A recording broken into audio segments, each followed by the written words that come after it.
If you could host a dinner party with anybody from history, who would you invite? Oh, Abraham Lincoln. Yeah. Oh, hands down. I know I'm supposed to say Jesus, but he'd be second. I love Abe Lincoln. I love him because he understood what I believe. Love all people. Yeah. He saw their slavery. People are against it. He saw unionization. He saw colonization. He saw a divided country. He saw differences, the same we have in our country today. Yep. And he knew, united we stand, that we had to be together. And he had the guts to do that. That's number one. Number two is the guy failed at everything. Lost state legislature, left state senate. He failed printer, failed every business, everything he's ever done, he failed at. And then he became president, didn't give up. He saved our nation. He saved our nation. Destiny. Yeah, he saved everything. Yeah. What about if you could be physically present for one moment in Jesus's life, which moment would you pick? I want to watch him on his knees, washing the feet of his disciples. Because that to me is the most moving, meaningful thing. I want to be there. What I want to watch is I want to see the faces of those apostles. Yeah. I want to see what they're like, the shock, like, oh my God, Jesus is on his knees washing my feet. How uncomfortable that is. Because I want to burn that memory in my heart, because that's what I want to do every day. Yeah. Metaphorically. Yeah. As I want to wash the feet of every human being that comes across. I want to wash their feet. All right, last two. Yeah. One very worldly, one very otherworldly. What's your favorite material possession? My favorite material possession.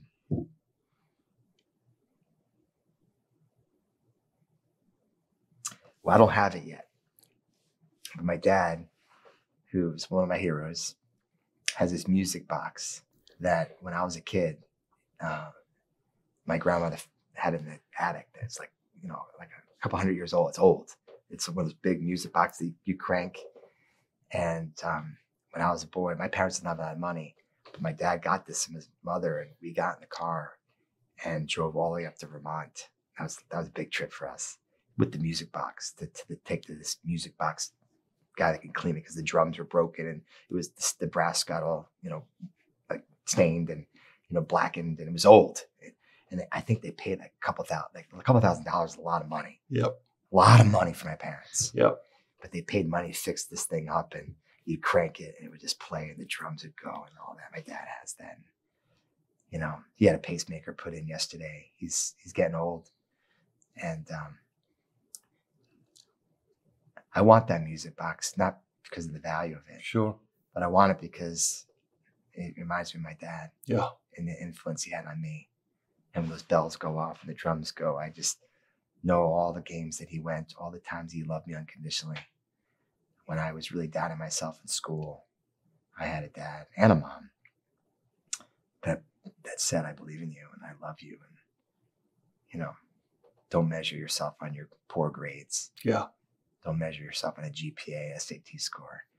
Measure yourself on the lives that you touch. And my dad, every day, Matthew, when I come home from school, he never asked, how was practice? How was your grades? Because he knew that was never a good answer. What he would say is, how many people did you serve today? How many people did you bless? Whose lives did you change? Picture as a kid hearing that. And so I'm now an adult and I got kids that are now grown. And I got to tell you, we hired a college counselor for Caroline to help her get into college. And she had to give me her transcript, because when I was talking to the college counselor, I had to go over it. And it's the first time in my adult life I've ever seen any of my kids' transcripts. I know Anthony got a 4.0. You need that kid in West Point. Yep. I knew my Caroline had a great grade. It was actually a 4.5, straight A's. I've never been to a parent-teacher meeting. I've never asked to see my kids' grades. I don't have any idea what the kind of grades they have, because my kids don't know. I don't want to know. Right. All I want to know is, those same 3 questions that the lady at the hospice birth. Yes. Did I love? Did I love back? Did I make a contribution? That's what I care. Yeah. Now, what your grades are, what line are you in the team, or, how much money you make. We ask all the wrong questions. And I want us to start asking the right questions. That's profound.